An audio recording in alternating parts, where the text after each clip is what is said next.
حمزہ رضی اللہ تعالیٰ عنہ یہ بھی نبی کریم نبی کریم صلی اللہ تعالیٰ علیہ وآلہ وسلم کے ساتھ بڑی محبت فرماتے اور نہایت ہی دلیر اور بہادر شخصیت کی.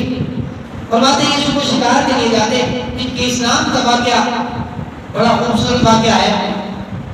اور میں جب یہ واپس آئے ان کی بہن حضرت صفیہ رضی اللہ تعالیٰ عنہ انہوں نے ان کو بتایا کہ معلوم ہے کہ ابو جہل نے حضور نبی کریم کریم صلی اللہ علیہ وآلہ وسلم کی اشاعت میں گستاخی کی اور نازیبہ کلمات کہے تو ان کی محبت آ گئے. جو عالم صلی اللہ تعالیٰ علیہ وآلہ وسلم سے دیکھیں کہ اسی وقت ننگی تلوار دی اور چل پڑتے ہیں.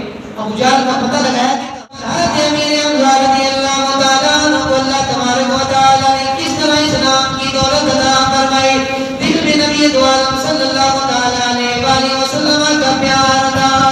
آپ ابو جہل سے نبی کریم صلی اللہ علیہ وآلہ وسلم کا انتقام لینے کے لیے گئے. ننگی تلوار لے کر جاتے اس کا سر پھوڑ کر رکھ دیا. پھر سرکار دو عالم صلی اللہ تعالیٰ علیہ وآلہ وسلم کی خدمت عالیہ کے اندر آ کر عرض کرنے لگے شاہ رسول اللہ میں نے آپ کا بدلہ لیا ہے.